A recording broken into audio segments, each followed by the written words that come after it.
예, 우리가 지금 살펴보고 있는 창세기 15장은 구약뿐만 아니라 신약에서도 굉장히 중요한 본문입니다. 창세기 15장이 아브라함과 하나님이 언약을 맺는 그런 장면을 보여줘요. 이 언약을 바탕으로 바울도 로마서나 갈라디아서를 썼을 때 기독교 신학을 전개하는데 가장 중요한 핵심이 바로 이 창세기 15장에서 나옵니다.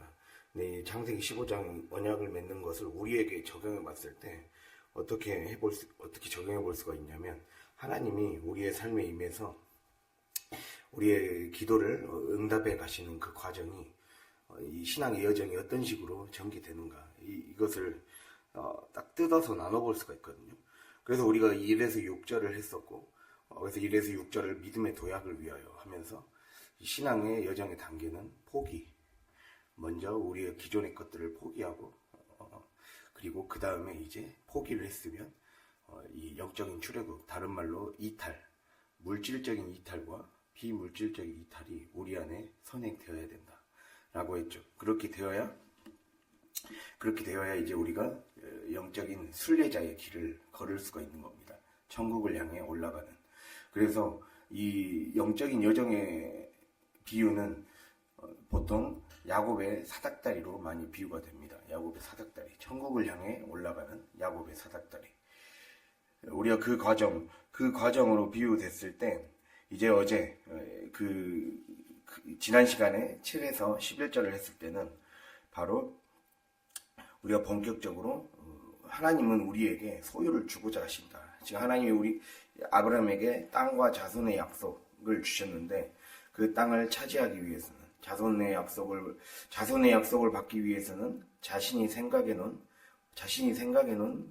자신만의 방식으로 어떠한 상속자를 얻고자 하는 마음, 어떤 결과물을 얻고자 하는 마음, 자기만의 공식을 내려놓고 하나님이 이끄시는 그 밖으로, 자신의 통제와 자신의 계산기가 뚫려지지 않는 그 밖으로 나오게 하셔서 하나님의 별을 보게 하셨습니다. 그리고 그 다음에 더 나아가서 소유를 차지하기 위해 우리는 강탈하고 세간을 빼앗아 와서 그곳을 거룩한 곳으로, 거룩한 보혈의 핏부림을 통해 거룩한 곳으로 만들어야 된다. 거룩한 물건들로, 거룩한 도구들로 다시 회복시켜야 된다라는 것들을 다뤘죠. 이걸 생각해 보면 우리가 1에서 11절은 우리의 능동적인 힘이 필요해요. 우리의 능동적인 그런 노력이 필요합니다. 그래서 이거를 능동적인 어두운 밤이라고 할 수가 있어요. 이걸 신학에서 능동적인 어두운 밤이라고 그러거든요. 내가 나의 이성을, 나의 감정과 나의 감성과 나의 이성을 밤의 상태로 놔두는 거예요. 그러니까 하나님 입장에서 봤을 때는 빛이 임하는 순간이지만 우리의 기존의 삶의 과정에서는 이것이 빛이라고 생각하고 살아왔던 거잖아요. 그것을 밤으로 만드는 과정이에요. 그래서 보통 어두운 밤이라고 그래요. 근데 능동적인 어두운 밤이 있어요. 내가 노력해서, 내가 영적인 투쟁을 해가는 과정. 이제 그 과정까지를 다루는 게 바로 1에서 11절이에요. 즉, 하나님의 언약을 받고 하나님의 응답을 받으려면 먼저는 내가 능동적으로, 영적으로 투쟁을 해야 돼요. 세상을 멀리하고, 기존의 습관들을 멀리하고, 그리고 물질과 그런 사람들의 관계에서 자유로워지고, 그래서 하나님만 온전히 바라볼 수 있도록 내 자신을 훈련시키는 거죠. 그리고 싸워나가야 돼요. 적극적으로 나와 내 가정을 위해서 싸워나가야 돼요. 그것이 임하면 그 다음에 이제 딱 12절이에요. 해질 때에 아브라함에게 깊은 잠이 임하고 큰 흑암과 두려움이 그에게 임하였다. 여기서부터는 이제 수동적인 어두운 밤입니다. 수동적인 어두운 밤은 이제 하나님이 그를 밤의 상태로 강제적으로 내몰아 가시는 거예요. 이제는 자기 힘으로 하는 게 아니에요. 내 힘을 하나님이 내 원과 상관없이 하나님이 나를 끌고 가실 때예요. 나는 뭔가 최선을 다해서 해오고 있는데 점점 삶에서 힘이 빠져가기 시작하고 내 뜻대로 되지 않는 일들이 생겨나고, 내가 열심히 신앙생활을 하는 것 같은데 이 한계에 부딪힐 때, 내 삶에서 한계에 부딪히고 뭔가 이 신앙에 도약이 있어야 되는데 막히는 것 같을 때, 그거는 하나님이 일하신다라는 사인이 있다라는 거예요. 그것을 우리가 알아차려야 됩니다. 그래서 이 순간이 바뀌는 거예요. 능동적 투쟁의 장에서 12절부터는 인간의 모든 주도권이 해체되고 하나님만이 일하시는, 하나님이 온전히, 그러니까 우리 기독교는 계시의 종교거든요. 하나님이 직접 우리의 삶의 뜻을 열어 보이시는 것. 계시는 열어 보이시는 걸 말해요. 하나님이 창문을 열어 젖히면 빛이 딱 드러나듯이, 태양빛이 딱 들어오듯이, 태양빛이 들어와서 우리 어두운 방 안에 있던 먼지들이 딱 드러나듯이 우리의 삶에 이제 하나님이 수동적으로 계시 오기 시작하는 거예요. 내가 모든 그 능동적 추대의 과정을 통해 내 마음의 문을 활짝 열고 나를 깨끗하게 하는 시간이었죠. 그러나 이제 수동적 계시가 임한다는 거예요. 그 장이 12절부터 열리고 있습니다. 그러면서 본문은 해질 때라는 배경이 나오고 있습니다. 여기서 해질 때에 라고 나와 있거든요. 해가 아직 안 졌다는 소리예요. 해질 때란 말은 해가 져가고 있었다. 원어에서는 그렇게 나와요. 해가 져가고 있었다. 이거 이제 내일 저희가 17절부터 다루는데 17절하고 완전히 다른 말이라고 볼 수가 있어요. 17절은 해가 져서 어두울 때라고 나와 있잖아요. 17절은. 해가 져서 어두울 때에 이제 하나님의 내가 이 약속을 지키겠다라는 언약의 정확한 응답이 17절에 임하고 그 전에 해가 질 때에, 즉 아직 해가 지고 있을 때에 그때 갑자기 깊은 잠이 임하고 큰 흑암이 임하고 두려움이 임했다 했어요. 세 가지가 임했다 했어요. 깊은 잠, 흑암, 두려움. 근데 여기서 임하다라고 번역된 말이 중요합니다. 임하다라는 말은 이게 원래 히브리어 이 성경 언어에서 굉장히 중요하게 사용되는 단어거든요. 임하다 이 말이 히브리어로 나팔이라고 해서 원래 떨어지다란 말이에요. 하나님이 그러니까 떨어진다는 말은 이 하나님이 내 힘과 상관없이 하나님이 나를 그 상태에 떨어지게 만든 거예요. 그런 뜻이에요. 내 힘과 상관없이 하나님이 나를 깊은 잠에 들게 만들었어요. 이건 이제 일종의 우리가 이 기도에 깊이 들어갈 때 입신의 단계에 이른다던가, 때로는 너무 깊은 기도의 지경에 이르는 그러한 상태, 완전히 몰입하는 그런 상태. 그래서 점점 기도가 깊어지는 상태로 지금 묘사할 수가 있어요. 15장은. 하나님과의 관계가 깊어져서 기도가 깊어지기 시작하면 우리의 삶에서 우리의 지금 기도 생활에서 어떤 이 일들이 일어나는 것을 지금 보여주고 있거든요. 그랬을 때 내가 나의 인공의 빛이 꺼지고 하나님의 시간이 개입하는 일종의 빛이 갑자기 사라진 거잖아요. 흑암과 두려움이 갑자기 임했다 했어요. 그것은 일종의 마치 일식이 일어나듯이 영적인 일식이 일어난 거예요. 영적인 일식이 일어나서 임하였다. 그게 임하였다라는 거죠. 즉 완전히 내 우주의 질서, 우주의 중력의 법칙이라는 게 있잖아요. 끌어당기는 힘이나 우주는 중력이 지배하는 곳인데 그 중력의 법칙과 그리고 거룩한 하나님의 능력, 그 능력 앞에 우리 인간이 완전히 굴복돼 버린 상태, 엎드려 버린 상태. 내가 어떻게 할 수 없는 그런 상태까지 하나님이 우리를 몰고 가신다라는 거예요. 근데 그것이 되려면 먼저 내가 적극적인 우리 적극적으로 기도하고 적극적으로 신앙생활을 해야 된다는 것을 보여주고 있어요. 반드시 여기까지 가야 하나님의 응답이 온전히 임할 수 있다는 것을 지금 창세기 15장이 우리에게 말씀하고 있습니다. 그래서 성경에서 특히 이제 창세기를 많이 보면 언약을 맺는 장면이 나와요. 언약을 맺는 장면이 나왔다는 것은 우리에게 딱 적용해 보자면 하나님이 응답하셨다는 소리거든요.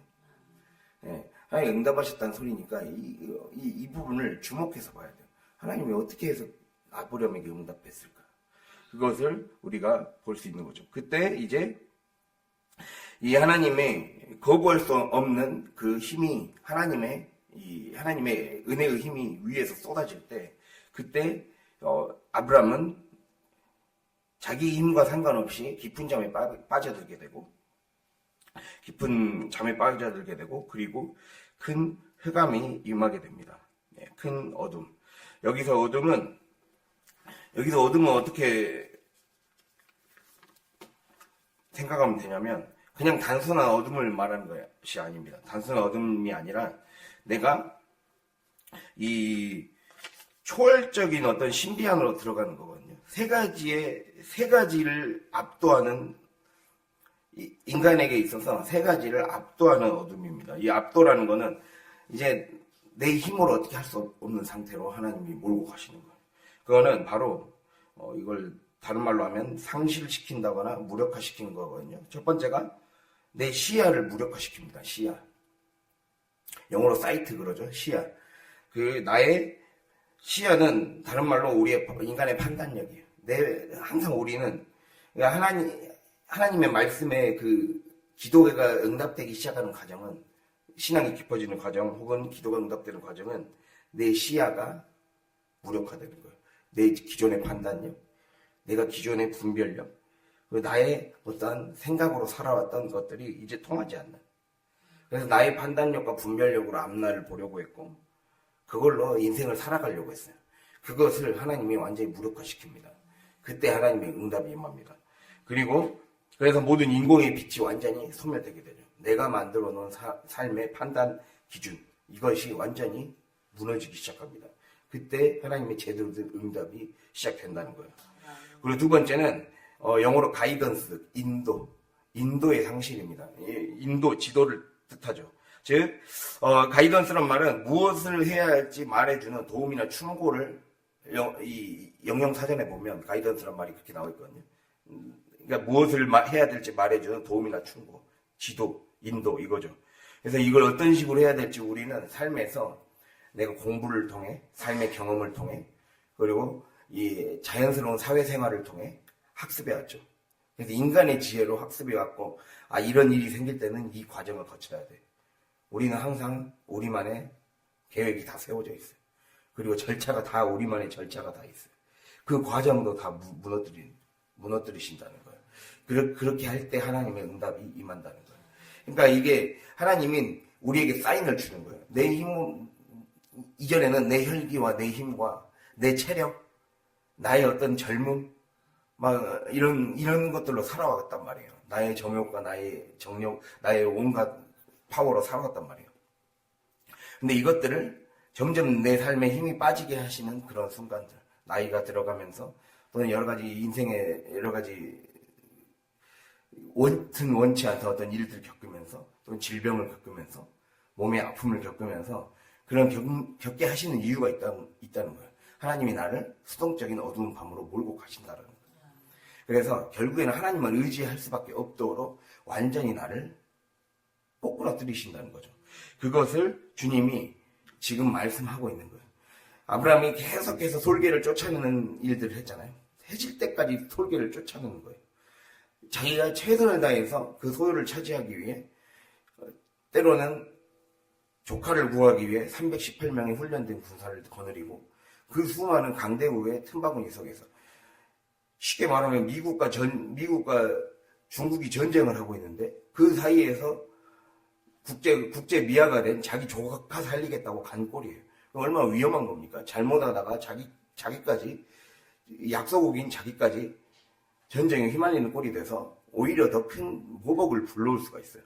그런데 거기에 뛰어들었다는 것은 참 그게 그만큼 아브라함이 자기 힘과 자기 그 의지가 강했다라는 것을 말씀하고 있잖아요. 엄청난 생활력을 가지고 있고 그것을 그러지 않았겠습니까? 아버지와 친척과 이 모든 고향의 집을 떠나면서 점점 자기 안에 이 자기 체력이 생겨나고 자기 힘이 강해지기 시작했겠잖아요.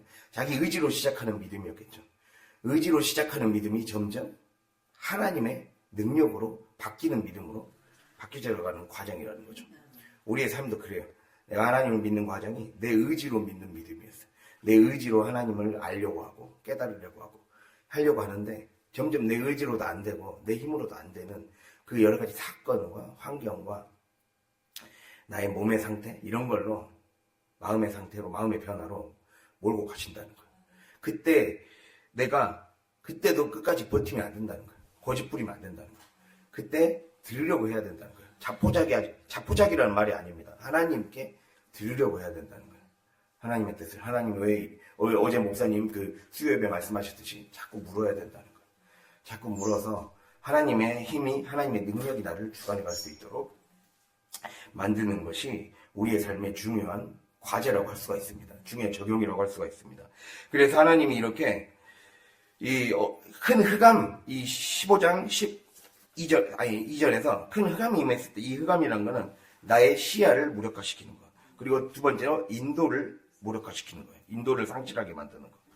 그래서 내 절차와 내가 나름대로 어떤 일이 생겼을 때 나의 의지와 힘과 지혜와 능력으로 살아왔던 그 모든 절차 과정들을 하나님이 다 힘없게 만드는 거예요. 그런 과정을 거치고 그 다음에 세 번째는 소망을 해체시킵니다. 내 소망은 이제 기대, 나의 기대. 내가 구축해 놓은 내가 세워놓은 어떤 합리적인 기대가 있어요. 이렇게 노력해서 이렇게 돈을 벌면, 이렇게 해서 이 시기 때 아들 집을 사주고 예를 들면, 막 이런 식으로 계획이 있었을 거 아니에요. 그래서 얼마나 기대를 품고, 이렇게 하면은 우리 인생은 우리 가정이 이렇게 될 것이다. 이런 식으로 기대를 품고 살아왔던 것을 하나님이 무너뜨리신다는 거예요. 이렇게 모든 것을 전면적으로 완전히 다 시야와 인도와 그리고 소망까지 하나님이 모든 기대까지 하나님이 다 영으로 만드실 때 딱 하나님의 새로운 일이 시작된다는 거예요. 그게 하나님의 방법이라는 거죠. 그래서 이게 흑암 안에 들어있는 의미라고 할 수가 있습니다. 영적인 의미라고 할 수가 있습니다. 완전히 전면적으로 무력화시키는 거죠. 그럼 왜 이렇게 무력화시키는가? 아브라함을 어떻게 못 살게 굴려고? 그게 아니라는 거죠. 파괴시키기 위함이 아니라는 거예요. 세상의 소음을 끄라는 거죠. 하나님의 세미한 음성에만 응답할 수 있는 집중하게 만드는 그 공간을 확보하기 위함이에요. 즉, 이 말이에요. 하나님이 이걸 완전히 무너뜨려서 내 삶을 망가뜨리려고 하는 게 아니라 이상하게 만들어 놓은 나의 자존심과 나의 생각과 나의 계획과 나의 어떤 여러 가지 지식과 경험으로 만들어 놓은 그 조잡한 건축물들을 다시 해체시켜서 그 재료를 가지고 하나님이 다시 지어주고 싶으신 거예요. 하나님이 다시 지으시려고 재료를 다시 부수는 거예요. 재료를 다시 부수는 거예요. 그래서 좋은 걸로 다시 만들어 주시려고. 그것을 하기 위해 하나님이 그걸 위해서는 우리가 어떻게 해야 됩니까? 내가 소음을 꺼야 되죠. 하나님의 세밀한 음성에만 집중할 수 있는 그 공간이, 마음의 공간이 확보가 돼야 돼요. 그래서 그 내면의 공간, 심령의 공간을 만드는 작업을 하나님이 시키시는 거죠. 그래서 하나님이 깊은 잠이 들게 하셨고, 깊은 잠이 떨어지게 하셨고, 그리고 그에게 두려움을 주셨습니다. 두려움. 여기는 두려움은 인간이 이 거룩하신 하나님을 만날 때 느끼는 감정 같은 거예요. 거룩하신 하나님을 만날 때 느끼는 내가 내 힘으로 어떻게 할 수 없는 나의 판단과 나의 시야, 인도, 소망 이런 것들을 다 넘어서는 네가 어떻게 할 수 없구나. 그러한 어떤 감정이거든요. 이러한 감정들. 그래서 이렇게 인간을 완전히 큰 흑암과 두려움, 이걸 어떻게 표현하냐면 한 신학자는 이 두려움을 창조주 앞에서 느끼는 두렵고도 매혹적인 신비라고 그랬어요. 신비. 그래서 신비란 말이 중요하거든요. 신비라는 게 뭔가 정말 신기하다 이런 말이 아니라 신비라는 거는 성경의 특별한 용어예요. 신비라는 걸 알려면 우리가 한번 고린도전서 찾아볼까요?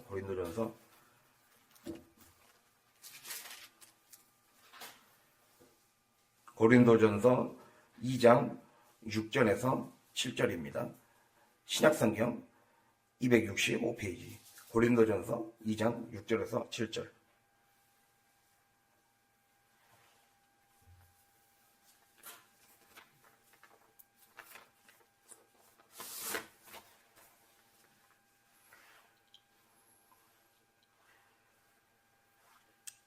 네, 2장 6절 7절 함께 읽겠습니다. 그러나 우리가 온전한 자들 중에서는 지혜를 말하노니 이는 이 세상의 지혜가 아니요 또 이 세상에서 없어질 통치자들의 지혜도 아니요 오직 은밀한 가운데 있는 하나님의 지혜를 말하는 것으로서 곧 감추어졌던 것인데 하나님이 우리의 영광을 위하여 만세전에 미리 정하신 것이라. 아멘. 이 7절 신비를 정의를 내리면 바로 이 7절입니다. 은밀한 가운데 있는 하나님의 지혜. 이게 신비예요. 미스테리. 이걸 미스테리라고 그러죠. 미스테리의 그 사전적 정의. 이게 그 성경적 정의가 이 말이에요. 은밀한 가운데 있는 하나님의 지혜.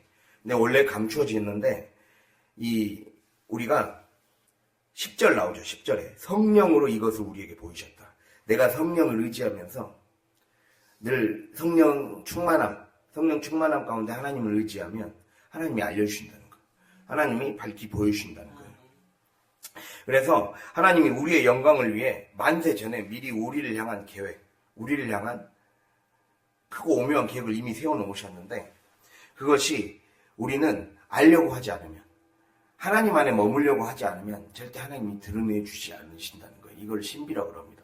근데 이 신비는, 이 신비 안에 내가 들어가야, 신비를 알려고 해야, 이 신비에 참여한다는 것은 내가 예수 그리스도와 함께 구원의 역사에 참여한다라는 거거든요.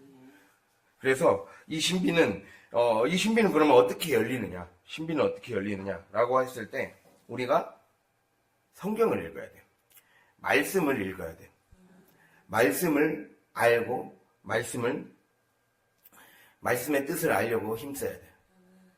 기록된 말씀과 선포된 말씀과 우리의 삶에 던져진 말씀.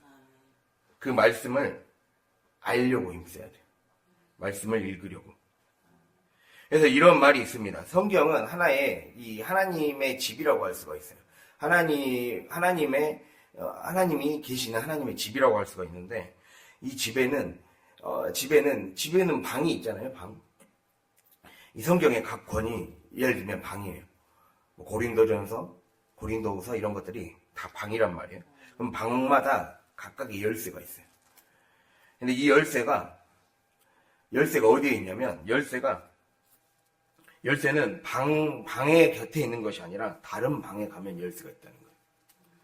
다른 방에 가면 열쇠가 있다는 것은 우리가 말씀을 이해하려면, 내가 내 삶에 있는 삶의 문제를 이해하려면 바로 하나님 말씀으로 들어가서 그 말씀에서 답을 찾아야 거기에서 열쇠를 찾을 수 있다는 거예요.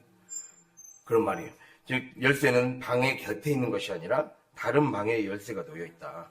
그 열쇠가 하나님이 알려주신다는 거예요. 근데 그 열쇠를 하려면 내가 문을 두드려야 돼요. 내가 자꾸 말씀을 읽고 그 말씀 안에 자꾸 머무르려고 해야 돼요. 말씀 안에 잠기려고 해야 돼요. 우리가 살아가고 있는 이 세상 자체도 이미 말씀의 세계예요. 내가 그 안에 푹 잠겨서 하나님의 시각으로 잠겨 있어야 된다는 거예요. 우리는 그러니까 세상에 잠겨 있거나 하나님에 잠겨 있거나 둘 중에 하나예요. 하나님의 세계에 완전히 푹 잠겨야 돼요. 하나님이 나를 이끌어 가시는 그 세계, 그 잠에 빠져야 된다는 거예요. 그 깊은 잠에 빠져야, 하나님의 깊은 잠에 빠져야, 그 세계 안에 빠져야 하나님의 강권적인 역사가 나에게 밀려오기 시작합니다. 나의 기존의 시야가 해체되고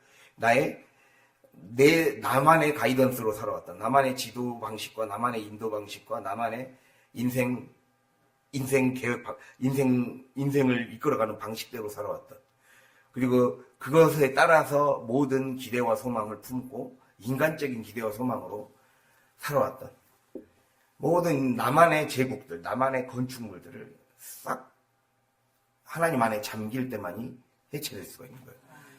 내가 어떻게 내 자아가 죽을 수 있느냐? 말씀 안에 잠겨야 죽는 거예요. 말씀 안에 잠겨야 완전히 내가 푹 꺼지기 시작하는 거예요.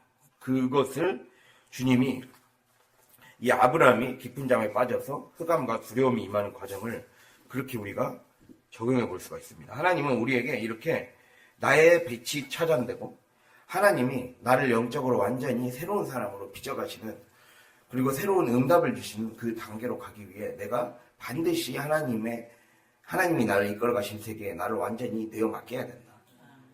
신뢰해야 된다. 그리고 신뢰할 뿐만 아니라, 그 신뢰한다는 것은 아무것도 안 하는 게 아니라 읽어내려고 해야 된다. 나에게 주어진 사건 안에서 하나님의 뜻을, 섭리를 읽어내려는 그러한 시도가 있을 때 하나님은 말씀하기 시작합니다. 그렇게 하나님께 온전히 맡겼을 때 아브라함에게 하나님이 처음으로 드디어 답을 하기 시작합니다. 바로 13절과 14절이죠. 우리 창세기 25장 13절 14절 다시 한번 읽어볼까요? 여호와께서 아브라함에게 이르시되 너는 반드시 알라. 내 자손이 이방에서 객이되어 그들을 섬기겠고 그들은 400년 동안 내 자손을 괴롭히리니 그들이 섬기는 나라를 내가 징벌할지며 그 후에 내 자손이 큰 재물을 이끌고 나오리라. 아멘. 예, 말씀에 이제 하나님의 약속이 이루어지기 위한 하나님의 시간표를 얘기해 주고 있는 거예요. 그러니까 우리가 이제 하나님 안에 온전히 잠기가 보면 이제 내 시간표가 아니라 하나님의 시간표가 응답이 어떤 식으로 어떠한 과정을 통해 이루어질 것인지를 하나님이 깨닫게 해주시기 시작합니다. 그것을 지금 얘기하고 있죠. 그 하나님의 스케일이 얼마나 큰지를 우리가 보여주고 있어요. 400년의 시간표를 얘기해 주죠. 400년의 시간표. 400년의 시간표와 우리가 읽지 않았지만 16절에 4대 만에 이 땅으로 돌아온다라고 하고 있어요.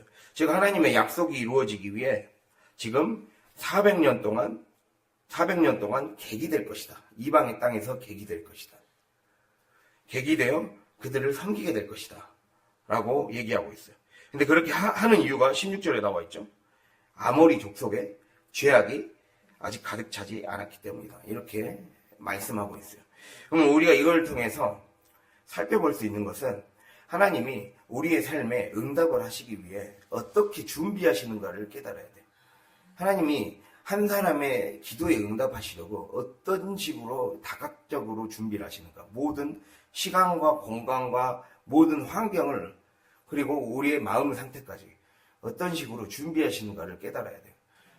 그게 돼야 되는 거예요. 나만 기도한다고 되는 것이 아니라 그 기도를 하기 위한 모든 역사가 움직여져야 되고 환경이 움직여져야 되고 경기가 움직여져야 되는 거예요. 그래야 기도가 응답이 되죠. 그렇게 되기 위한 모든 여건을 하나님이 만들어 가신다는 거예요. 예수님이 오셔서 십자가에 못 박히시려면 로마 시대라는 시대에 오셨어야 돼요. 그 시대에 안 왔으면 십자가에 못 박힐 수가 없어요. 예, 저주받는 그런 저주를 극복하고 저주와 죽음의 권세를 이겨내서 이 부활의 능력을 보여줄 수가 없어요.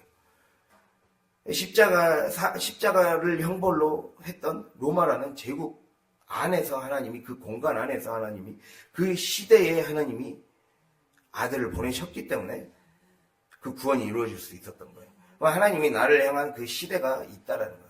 하나님이 우리를 향한 우리 가정을 향한 하나님의 시대와 하나님의 때와 하나님의 계획이 다 있기 때문에 우리에게는 그것에 따라서 읽으려는 마음이 필요하다는 거예요. 그래서 하나님께서 제시하신 이 400년은 우연하게 그냥 지체되는 응답이 지체되고 지연되는 그런 게 아닙니다. 하나님의 공의 그리고 하나님의 긍휼 이것이 맞물린 거예요. 그래서 세 가지 차원에서 하나님이 준비를 하시는 거예요. 세 가지 차원에서. 첫 번째 차원은 아까 표면적으로 드러나 있죠. 16절에 아모리 족속의 죄악이 아직 가득 차지 않았다라고 나와 있어요. 이걸 다른 말로 하면 일종의 심판의 집행유예라고 볼 수가 있습니다. 심판의 집행유예. 우리가 집행유예라는 말 알죠? 집행유예라는 말은 어떤 사람이 이 사기죄를 저질렀어요. 사기죄를 저질렀는데 징역 2년을 받았어요. 징역 2년을 받았는데 이 감옥에 가지 않고 한 번 초범이라서 봐줘서 1년에 2년 이런 식으로 집행유예를 주겠다 하면은 이제 1년 그 기간 2년에 4년을 주겠다 하면은 그 2년 4년 동안 죄를 저지르지 않으면 이제 그 죄는 없는 걸로 해주는 거예요. 근데 그 기간 안에 죄를 저질러 버리면 감옥에 그냥 가야 돼요. 그래서 예전에 저지른 죄 플러스 새롭게 저지른 죄 플러스 가중치 처벌을 받아서 감옥을 다 갔다 와야 된단 말이에요. 그런 것처럼 그게 집행유예예요. 근데 이 15장을 이해하려면 이 400년을 이해하려면 우리가 그 창세기 6장에서 노아의 방주 사건 때 노아에게 그때 당시에 인류가 너무 죄악이 너무 관영하다 보니까 너무 죄악이 넘치다 보니까 이들의 수명이 120년이 될 것이다 라고 얘기했어요. 그래서 120년 후에 이제 방주로 심판할 것이다 이렇게 말씀하죠. 홍수로 심판할 것이다. 이 120년의 기간을 주셨다는 거예요. 120년의 기간 안에 회개하라는 거예요. 회개하고 자기의 죄를 깨닫고 다시 하나님께 돌아올 기회를 하나님 주시는 거죠. 그래서 하나님은 이렇게 말씀하십니다. 베드로후서 3장에서도 하나님은 인간의 죄에 대해서 오래 참으면서 회개하기를 기다리고 있다. 하나님은 우리가 회개하면 우리가 주님께로 돌아오기를 기다리고 있으니 회개하라는 거죠. 그래서 아모리 족속에게도 이방 민족이지만 회개할 기회를 주시는 거예요. 그러나 그 회개마저도 하지 않으면 하나님은 하나님의 의의 기준에 따라 심판하시겠다는 거예요. 그 심판을 하시는 하나님을 말씀하고 있습니다. 그래서 첫 번째 차원은 하나님은 기다리신다. 하나님인 죄악이 가득 차기까지 기다리면서 심판의 집행유예를 내리신다는 거예요. 그리고 두 번째 차원은 하나님은 항상 쌍둥이로 가거든요. 두 번째 차원은 하나님이 우리에게 어떤 기도에 응답하시려면 반드시 그 기도의 응답을 가로막고 있는 나 자신과 그리고 그 환경이 하나님을 대적하는 환경이고 하나님과 원수지고 있는 공간이고 사람들이 있다면 그 사람들에 대한 일단 유예의 기회를 주시면서 결국 그 유예의 기회마저도 거부하면 결국에는 심판하십니다. 그래서 심판과 동시에 그때 하나님의 백성들에게 하시는 그 기간, 그 유예의 기간, 심판의 집행유예 기간 안에 믿는 자들에게 하는 것은 바로 정화의 기간이에요. 나를 정화하는 기간이에요. 그래서 내가 이 성화의 용광로 안에 들어가는 거예요. 성화되기 위한 용광로 안에 들어가서 거기에서 그러니까 한마디로 이방의 객으로 사는 그 기간은 나를 정화시키는 기간이죠. 그 정화시키는 기간이어서 완전히 연단되어서 거룩한 백성으로 재련되고 단련되어서 숙련된 존재로 탈바꿈되는 기간이라는 거예요.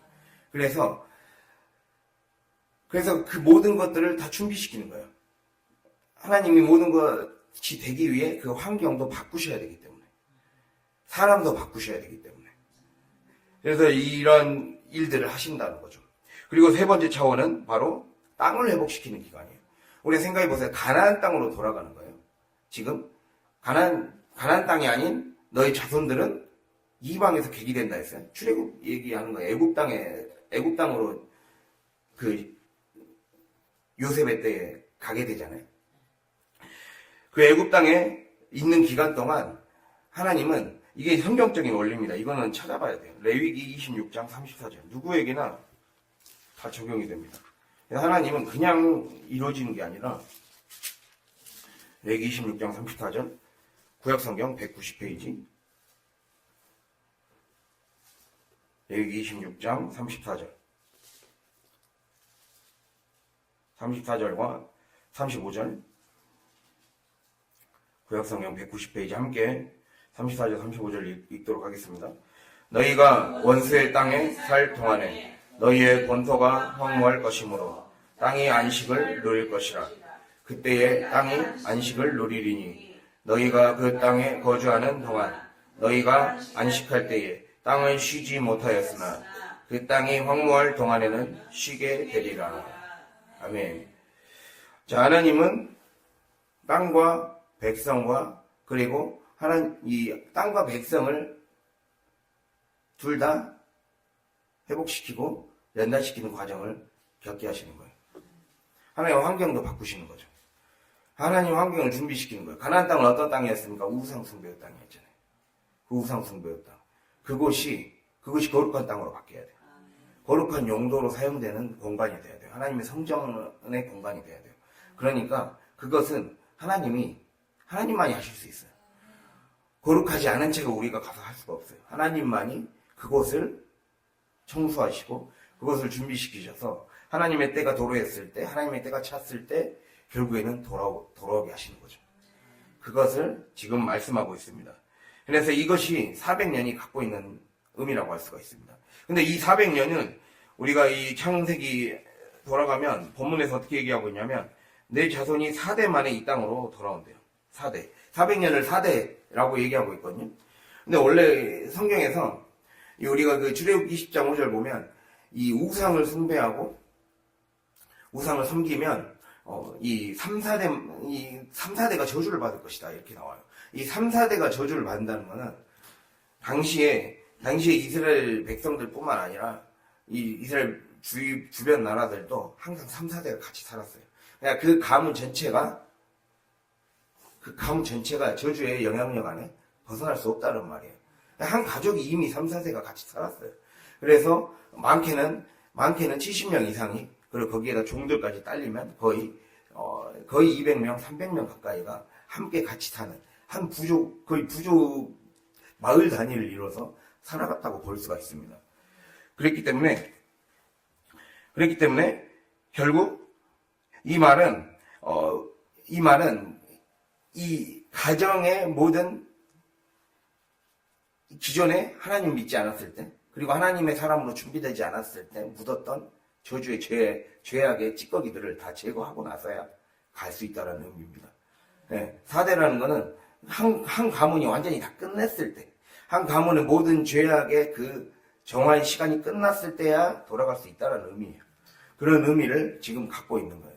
400년 4대. 400년이니까 기다. 이런 말이 아니라 그만큼 나의 가정에, 나의 가문에, 우리의 자녀들, 남편, 우리 주변에 집안까지, 그런 모든 것까지 다 기도로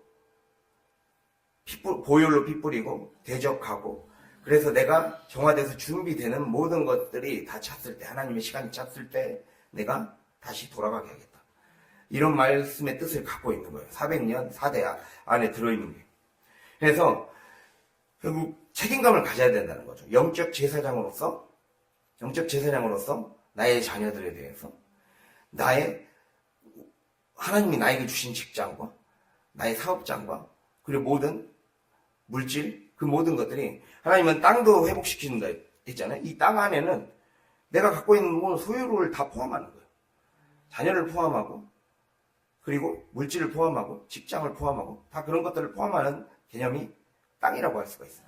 그것을 다시 거룩하게 바꿔주시겠다는 거죠. 그것이 온전히 질 때까지, 하나님은 그것이 찰 때까지, 결국에는 하나님은 이방을 통해서, 이방인들을 믿지 않은 사람들을 통해서, 믿지 않은 환경을 통해서 하나님은 그 사람을 훈련시키신다는 거예요. 내가 준비되지 않으면 결국에는 내가 온전히 하나님이 나를 깊은 잠으로, 하나님의 말씀에 완전히 잠기게 하실 때, 그것에 내가 굴복하지 않으면, 아까 이마다는 말이 쓰러진단 말이었잖아요. 하나님의 말씀 앞에 내가 엎드리고 쓰러지지 않으면 계속해서 또 돌리고 또 돌리는 거예요.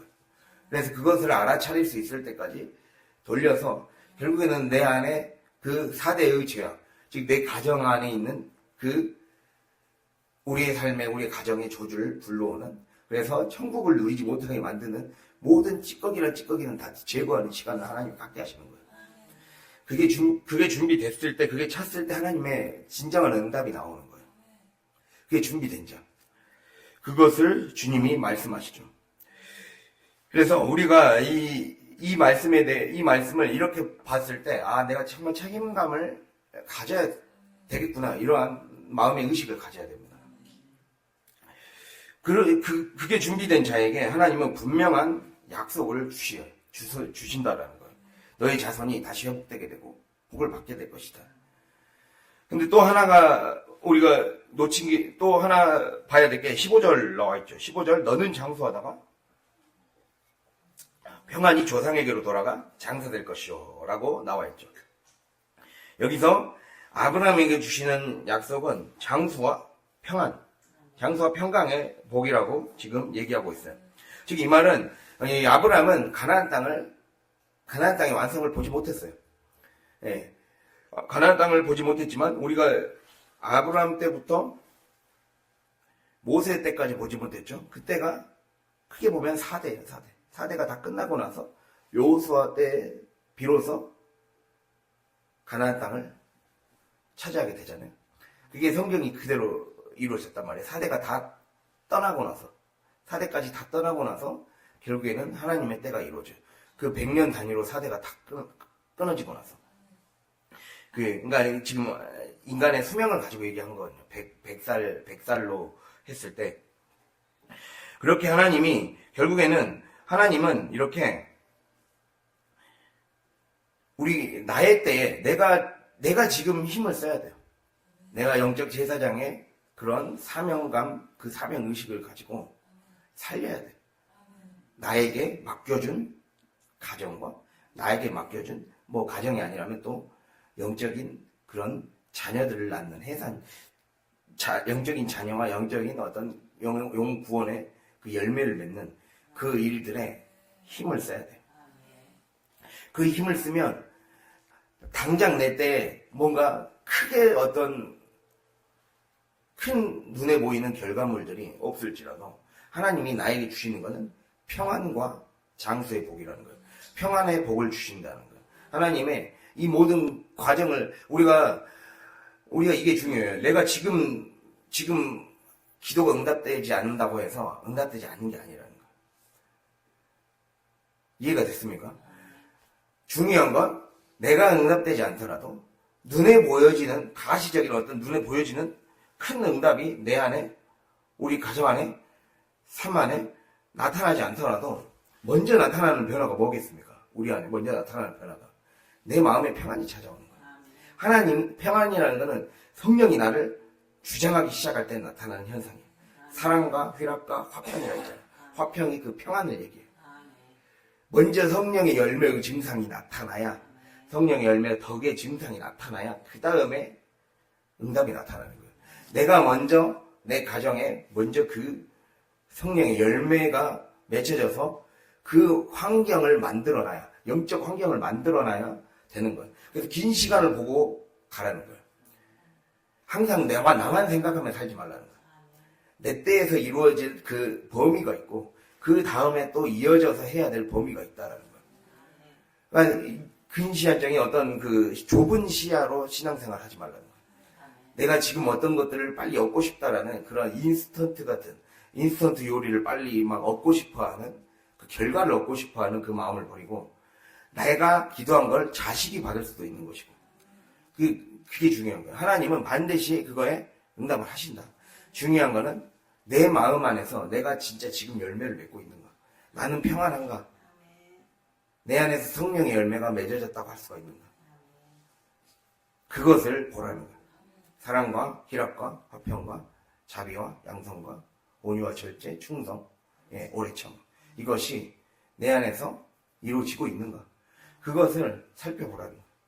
그것이 되고 있다면, 그것이 되어지고 있다면 희망의 신호라고 할 수가 있습니다.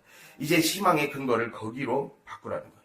기존의 시야와 기존의 인도와 기존의 기대를 버리고. 이렇게 이 기간 동안 내가 하나님 앞에 온전히 딱 마음이 잡혀 있을 때 하나님은 우리의 삶에 땅을 변화시키시고 회복시키시고 나를 정화시키시며 그리고 또 결국에는 우리의 삶에 복을 가로막고 있었던 세력들에 대한 하나님의 심판과 하나님의 정리 작업이 시작된다는 거예요. 그때 하나님이 하신다는 거예요.